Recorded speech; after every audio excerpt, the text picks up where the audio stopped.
What type of money can you make from having your own application?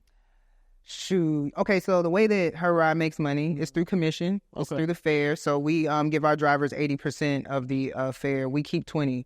And so as we start to scale, that's going to change. We've already talked to our drivers about that. But that's number one. That's the number one way we make money. The number two way that I want to make money is through gift cards.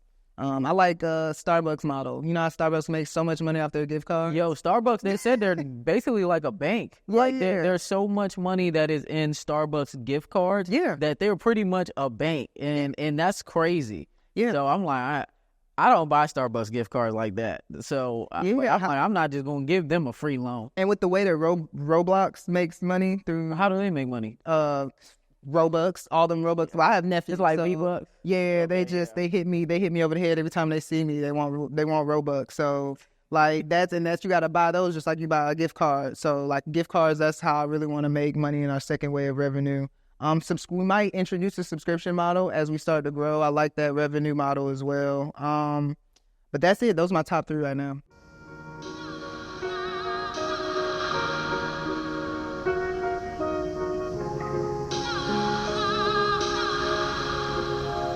Welcome back to another episode of Day in My Tech Life. My name is Simone B, also known as Bees, and today we have a very special guest. This is Jill Anderson. She is a help desk analyst, and she's the founder of HERide, and HERide is a rideshare company that is it's for everybody, but it has all women drivers. So it's a very dope app. Welcome on to the interview series, Jill. Appreciate it. Glad to be here, Bees. Appreciate it. Thank you, guys. Yes. So we're going to get right into it. So what made you want to get into tech? Like, what was your upbringing and where are you from?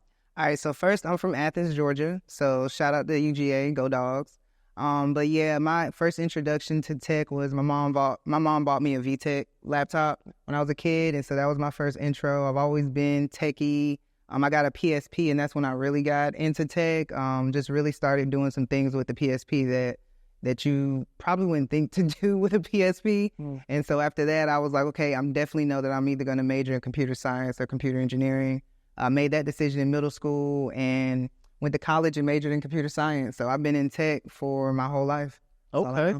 Yeah, and then you played ball too, right? Yeah, I actually played 3 sports in college. I went to college on a track scholarship.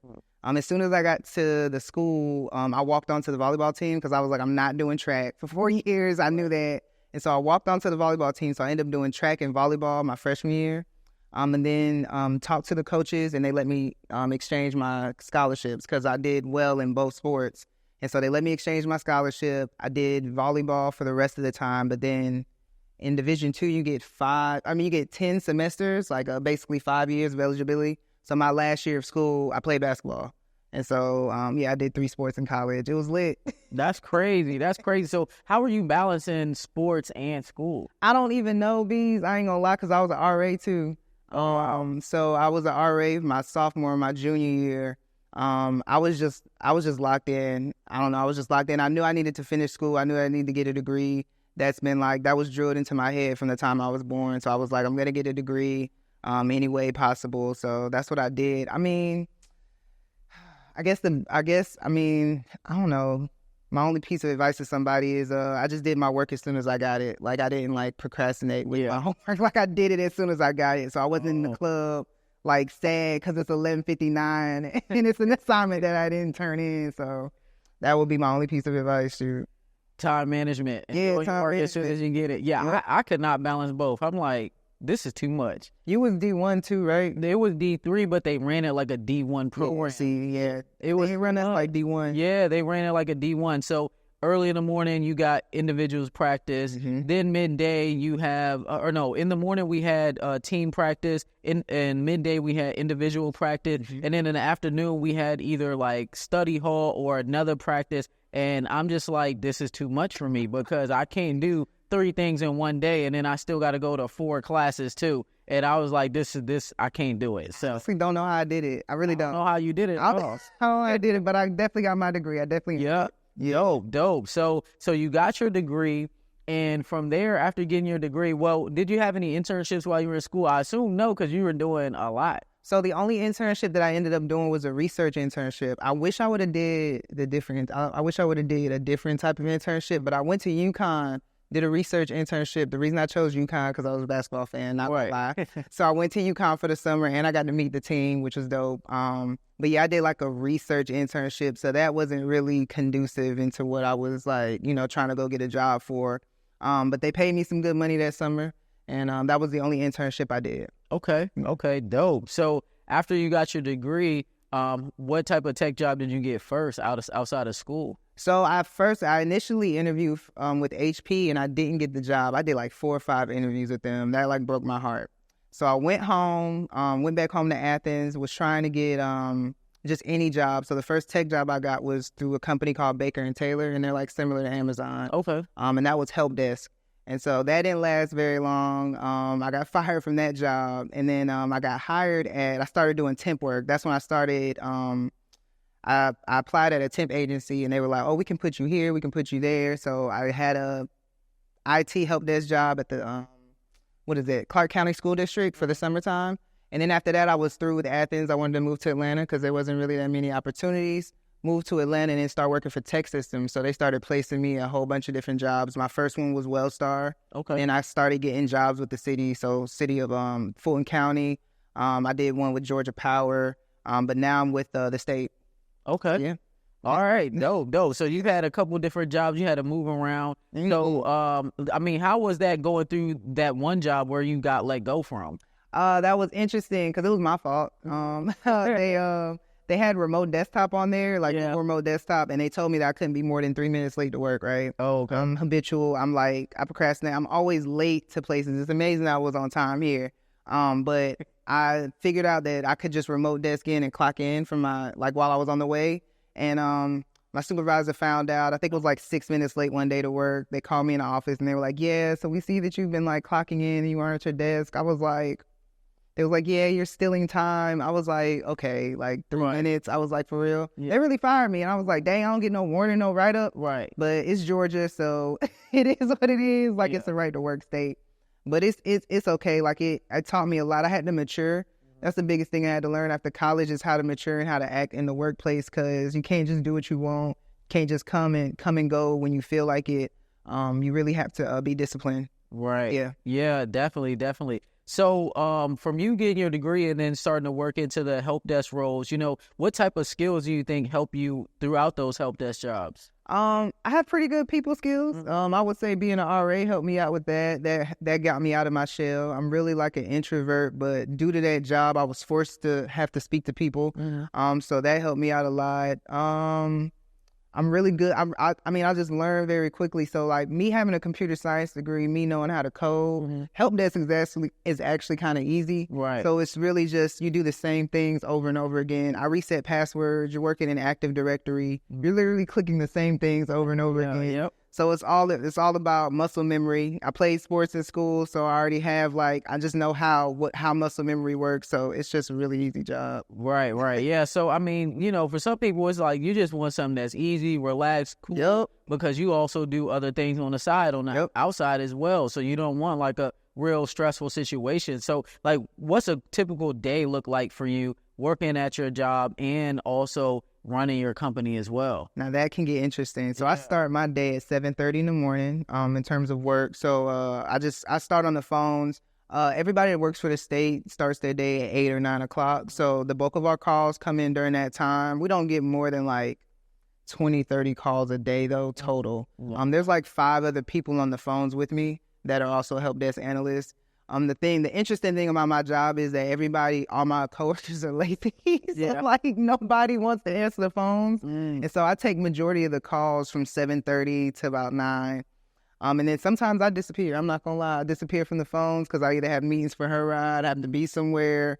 But my supervisor, he's super understanding of it. And because I'm such a high performer on the phones, mm-hmm. he really doesn't care. So it's just I pretty much have a lot of freedom at my job, which is why I'm I'm not really interested in leaving. Yeah. But I would like to make more money if I could. So I'm trying to figure that out right now. But yeah, my job is super simple. All I do is reset passwords or create the ticket for the level 2 or the level 3 help desk technician that's going to help them.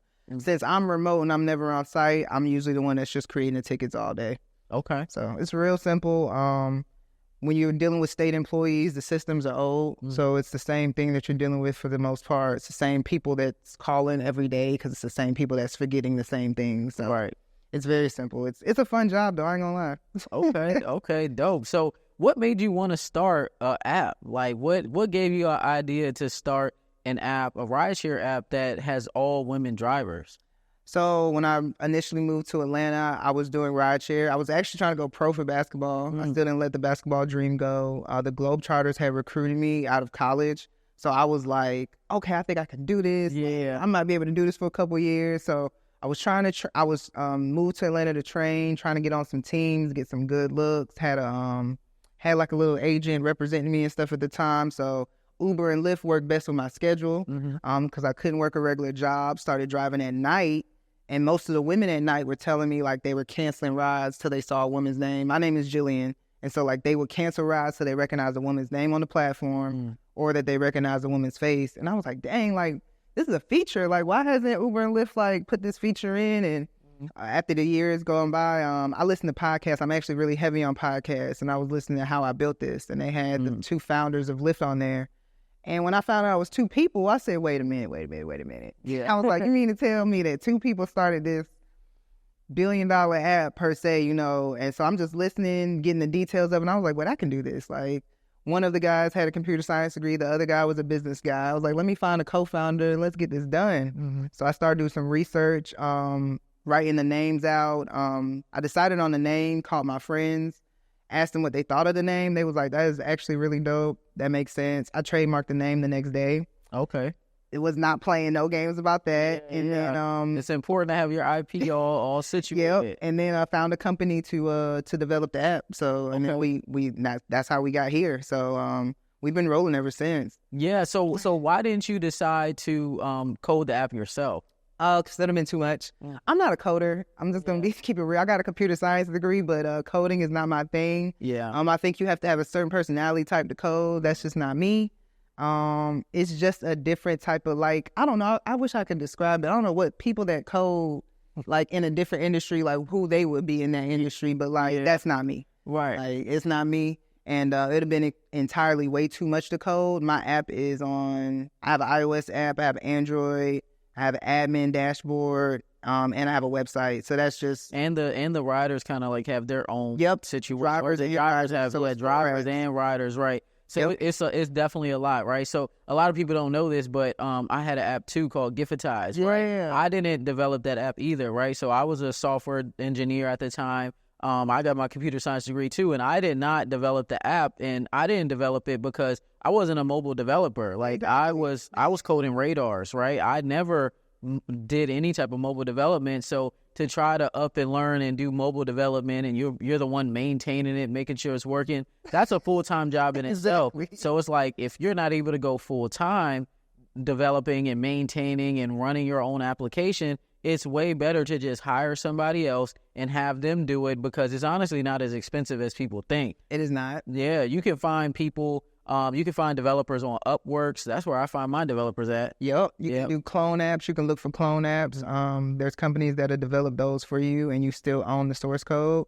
It'll be like a shell of the app, so you're still gonna have to have or hire a developer that can, make it look more like your own and stuff like that. But still, like it'll get you started, and it's a lot less than $50,000. I'll be hearing the numbers that people be telling me when they be asking me about apps. I be like, it's a lot of these companies out here that really try to get over on you. Like I'll reach out to some people, they're like, oh, it's gonna be $50,000 to make this. I'm like, that's like your favorite number. That's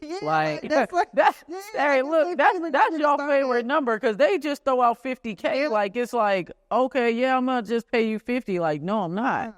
Like, I know there's other developers out here that will do it for like $2,000. Exactly. Like, and will do like well. Racks. Like, yeah, they're good. So I'm like, I'm not paying $50K. You're tripping. And then some of them, they even want equity too. And I'm like, nah, you're really tripping. Yeah, you really tripping. Yeah. But yeah, so you got your app developed. And when did you launch it? Launched it March of 2020 officially, but then that's also the year of COVID. Yeah. So that was How was not that? a bust, but I mean, we just didn't launch anything. So we launched it, and then I decided to focus on social media campaign because I was like, okay, we clearly can't do anything with it. But we had a lot of people that were interested, and so what we started doing was just campaigning on Twitter. Yeah. And we first went viral on Twitter in June of 2020. So that's when I had a different co-founder at the time. And so we were using her social media to promote the brand. And so, yeah, we went viral off her page. We had 7,000 people sign up that day. Wow. That was crazy. That was our biggest, stress. That was our first stress test for the app. Okay. So had a whole bunch of people sign up, trying to see if the app and the servers and all the other stuff can handle it. And it did. I was proud of the app. I was like, oh, wow, look at my little baby. But yeah. So we, that was good. But we weren't taking any rides at the time. So it was just hard to manage the supply and demand part because people from different states were talking about, oh, we would love to have you here. It's like, okay, but I don't have any money. Right. We'd love to be there. Yeah. So just but we really focused on building a community that year. The next year, I had a lot of glitches with the app, so we weren't running for real. And then also my former co-founder had quit. And so we come into 2022, I'm looking for a new co-founder, and then at the same time trying to get us launched and going. Found a new co-founder. We got launched.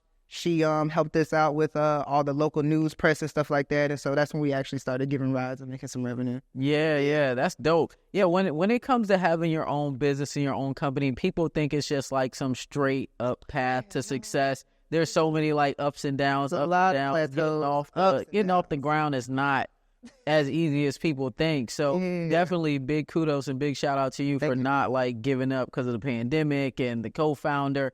Yeah, because I've been there too. My co-founder had quit Giftize. Yeah. I was like, dang, okay, but I didn't find another one. I was like, whatever. We didn't keep pushing. So pushed it to 1 million downloads, which is dope. So now you have your app, and I actually used it before because you were like, look, test it out, try it out. So I used it. They gave me a ride to the airport, and it was nice. I mean, it works just as well as Uber and Lyft. I mean, at the end of the day, the logistics are the same, right? You get on the app and you book it, and you get the service. Yep. So it is the same. We're gonna be adding some different features that the other platforms don't have, but it is. Yeah, don't leak nothing here. Yeah. Don't leak nothing. You never know who's listening. You really don't. You don't know who's listening, right? So also so how are you growing the app, right? I've been seeing you've been winning pitch competitions. So how are you growing the app? How are you winning these pitch competitions? Man, okay, so the pitch competition thing, that just came out of pure just me watching it, watching what everybody else is doing on the internet, watching what other founders are doing. And I'm like, okay, how can we make money? We not generating revenue. They're not going to give me a loan. No banks was giving me loans. They were like, you're not making any revenue. Also, thanks to Uber and Lyft, they've made it very, very hard to enter the space in terms of trying to get funding for it. Yeah. Because a lot of investors believe that these companies aren't making money. They're making money. Right. I just want everybody to know this. They're making money.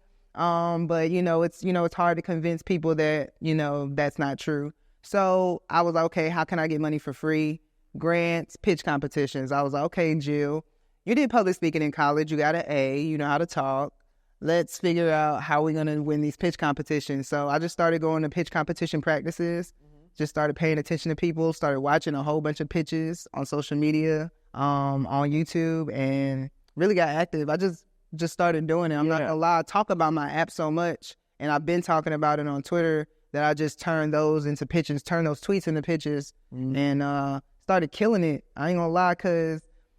How much you won in grant money so far? About 40,000. So you done run 40,000 a year? Because I started pitching last year. Wow. 40,000 total. Wow. So 40,000 total in grant money in 1 year. Yeah. That's pretty good. It's not like you just picked it up. Hey, I'm gonna start doing this. Yeah, I swear. I started off with the 60-second ones because those aren't that long, and then just worked my way up to 3 minutes and stuff like that. But I noticed that a thing that's tech, first of all, tech is super boring, right? When people pitch and stuff like that, they can get really wordy. They can lose you in the first 10 seconds. Right. And I'm really good at not doing that. I can explain what my business is without losing you in the first 5 seconds. So, and also maintaining my personality. So I think that's what helps me out a lot, is just I know how to talk for real. Right. Talk to the judges that are judging are not engineers and software engineers. Like, they are regular people, so you got to make it. You got to pitch to where they can understand what you're talking about. Right. So what are some tips you have for people? So there might be some founders out there that want to pitch and want to start winning some of this grant money. Like, what type of tips can you give them? So I know you said you were doing, or you started going to like pitch classes and stuff like that. But like, where are those classes at? What other type of advice you have? So if you're in the tech space, if you're in Atlanta, ATV does them, Atlanta Tech Village. They have some they have pitch practice, free pitch practice that you can attend. I think it's on Fridays. Go on Eventbrite and like search pitch competitions. You can go on there and just go sign up for different competitions to either watch them or participate in them. Let's see. I wouldn't say TED Talks, because TED Talks are longer than pitches. Yeah. Try to find just any like short pitch competitions to watch, but you got to get in the field. I'm not gonna lie. You got to practice. Yeah, you got to practice. Like, practice with whoever you're comfortable practicing to. I practice with my lady. She does, like, we'll go over it on the phone all the time. FaceTime, it really doesn't matter. Like, but you can't be scared, because when it's time to pitch, you don't want to be the person that gets up there and then you just blank out. Like, if you don't practice, it's not going to go well for you. So you do have to practice. And it doesn't have to be super scripted. If you know your business and you know what you're talking about, you don't have to write something down and sound like a robot. Just talk naturally. Talk like you're having a conversation with somebody. Okay. Yeah. Okay. So when's your next pitch competition? Which one are you looking at? Let's see. There was one that I signed up for, but I don't know if I got in it yet. There's one out in Houston. Hold on, let me check real quick. Let me check 1 second. Yeah, I actually ended up hosting a pitch competition at National Urban League, right? For real? Yeah, so it was me, the co-founder of the Gathering Spots, Ryan. Yeah, Ryan. Yeah. So Ryan was on there with me, and we were judging the pitches, and no, just like what you said, when it comes to people come on there and they like, sometimes from what I saw, that was my first time ever judging, but from what I saw that one time, it seems like a lot of people, they'll come in there nervous, or like you said, they'll lose you really quickly, or they'll run out of time and then don't ever get to the point of what their app or business is. So I definitely think, like, as being a judge, make sure you get to the point and make sure you practice so like people can understand what is it that you do. Yeah, know what your ask is, because a pitch competition is usually asking for money. So make sure you tell them what you're going to use the money for and like why you feel like you should win the money. So yeah, that's number one. And my next pitch competition, March 15th. So yeah. March 15th. Yeah. Okay. I got one in. So I'll be looking out on Twitter, because you always come back like, yep, won another 5K. I'm like, dang, you just cleaning up. Yeah, cleaning up for real. So yeah, I really, oh man. That trickulated into me getting into like speaking engagements. Oh yeah? So yeah, I just got my first paid one coming up. Oh yeah. You hit me up about that. Yeah. So yeah, and they accepted it. So I was like, it's lit. So yeah. We're at 15. Yes, nice. Congrats. Look, there's so many opportunities to make money in tech. Like, there's more than one way to make money in tech. So many different ways to do it. So, like, you know, what do you think is next for HERide? What is your big vision for the company? Scaling it to as many cities that need us. That's my next vision. We're trying to get a loan with the city of Atlanta right now. Trying to get just like our big lump sum of investment money. So that we can actually scale like we need to. Been going back and forth with the airport about signage. But the airport gets 46,000 rideshare requests a week. So I'm trying to tap into that. Yeah, and we're the third rideshare company that can give rides. So we're just working on trying to get our name that people can see it. So when they're coming from the airport, they can see our names.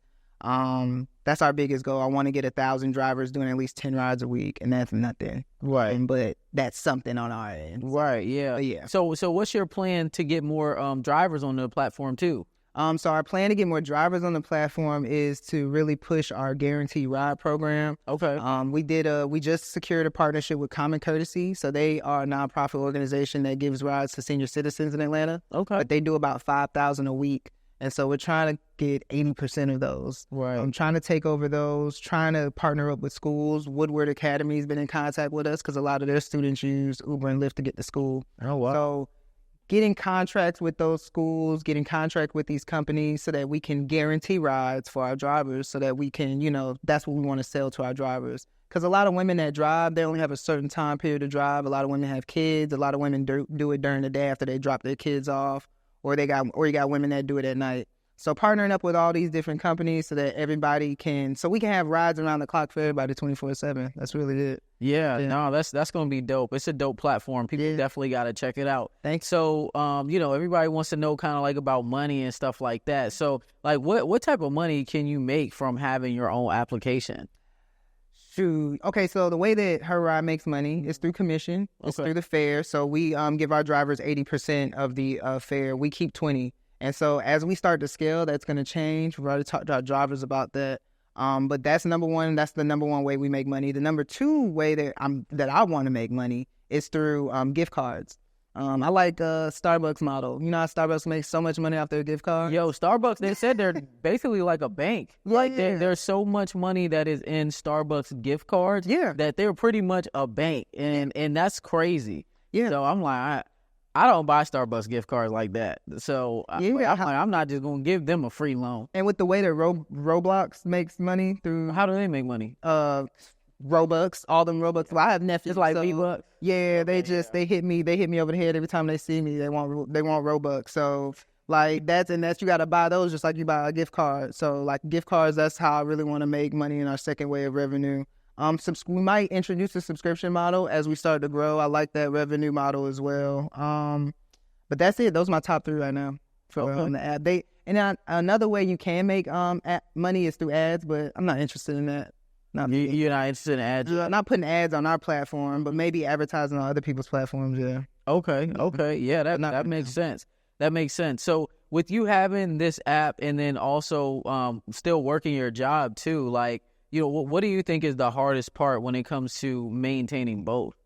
The hardest part is the sacrifice that comes with it. So like I spend a lot of my own personal money and put it into my app with bootstrapping. So like just like having to like choose between, I don't know, going out for the weekend, I guess, and, making sure that your drivers are going to get paid because it's about to be a holiday coming up and you got to make sure that there's enough money in the account.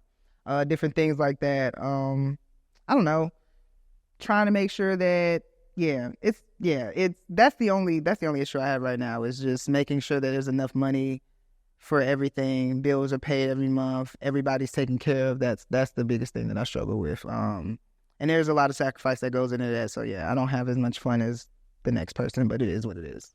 Yeah. I mean, I think that's just a part of running a business and really doing anything that's worth it. You're going to have to sacrifice. Yeah. Right? Like, it's not going to just be, money rolling in day one. Like, it's not like that. They think that's how it is. Even when it comes to, like, the tech careers and stuff, too, right? Like, I tell people, like, yeah, you can get into tech in 90 days, but that first 90 days, you got to be grinding, working, studying, practicing. Like, it's not just going to be like, all right, yeah, I want to get into tech, and then tomorrow you apply and you got a job. Yeah, I wish people would understand it's not as simple as people try to make it seem on the internet, and especially coming from, we got 4-year degrees in it, right? So it's like, okay, we spent 4 years developing that, doing that. To the people that do it in boot camps, shout out to you.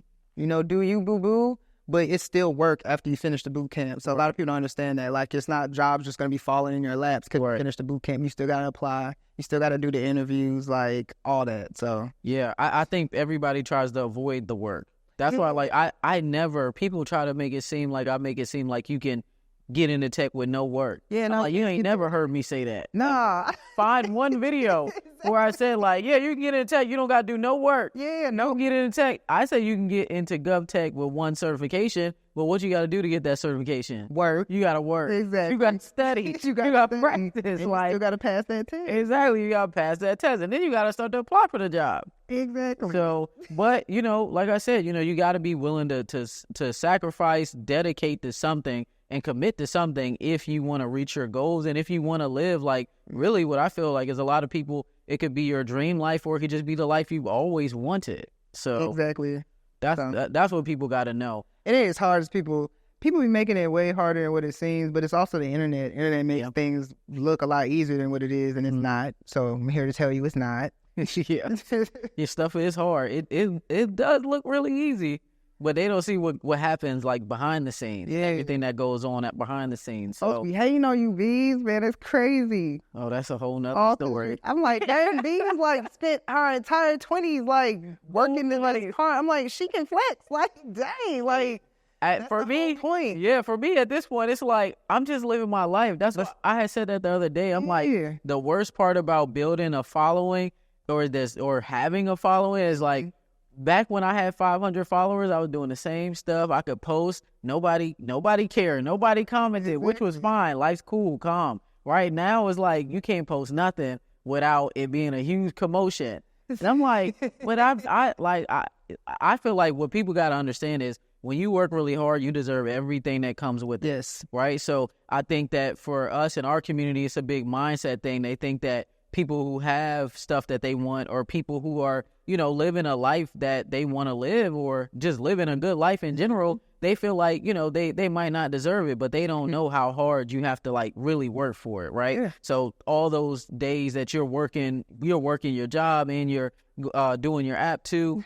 You're not going out on the weekends, right? Like me, I work 92 hours a week when I lived in Taiwan. Exactly. 92 hours a week. I had just tweeted it. I was like, I work 92 hours a week. I'm going to spend my money exactly how I want to spend it, right? So nobody tell me nothing. No, they can't tell me nothing about how I spend my money because I've saved, I've invested, I sacrificed, and now I'm in my 30s and I'm enjoying my money. As you should. So yeah, but everybody just got to understand there's a sacrifice that comes with it. You sacrificed an entire decade, and people don't understand that. I'm like, the fruits of her labor is now, but she put in a decade's worth of work to get it. Yeah. Everybody think that it's just microwave. I'm like, no, it's not microwave for anybody. No, it's not microwave. And then I was just saying this to somebody else too. Like I saw Alex Hormozy tweet, and he was just saying, you look like an overnight success to people who just found out about you.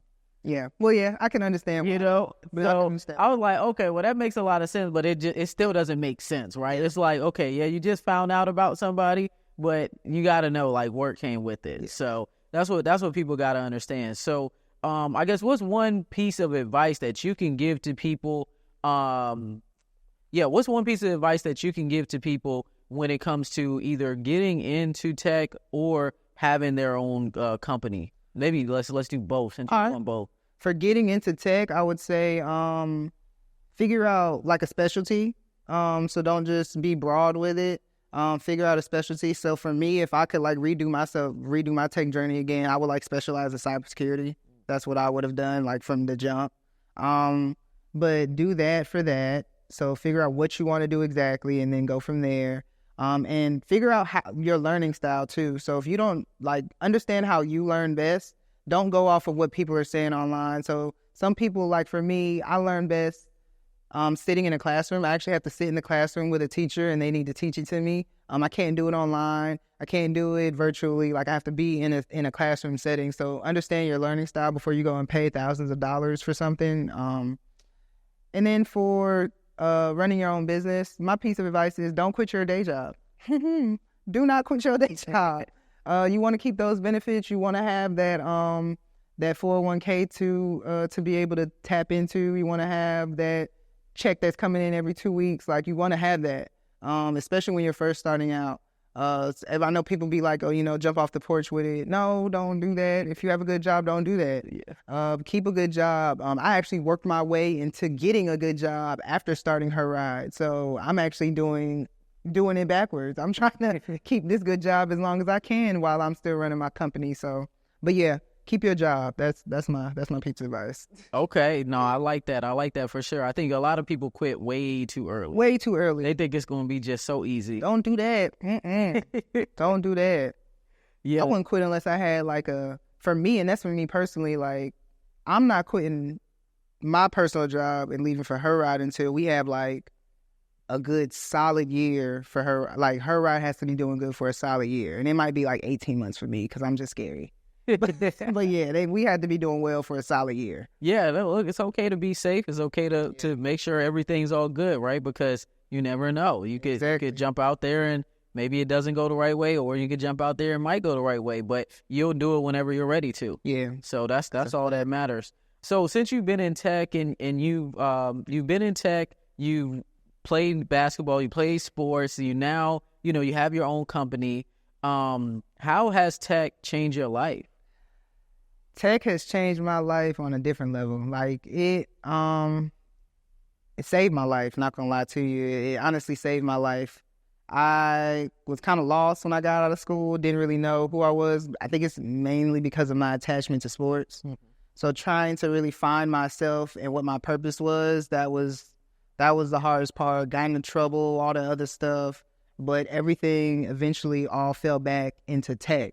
So it's like, Jill, at the end of the day, you've always been good at this computer stuff. You need to be doing it for a good reason and not a bad reason. So let's actually focus on, you know, doing what you went to school for, doing what you got a degree for. Got into an argument with my brother, and he was just like, yeah, you got a whole computer science degree and you're not doing nothing with it. And I'm like, damn, this is right, and I hate being wrong. And I'm like, dang, he right. So I'm just like, you know what, Jill, like, you need to really, really focus, lock in, do what you need to do. But yeah, tech really saved my life. Following you, following Shaw on Shaw IG, following Tara, like the people that I've been following for years, watching you guys go from the same, like basically we were all at the same place, but then you guys started elevating just due to your discipline.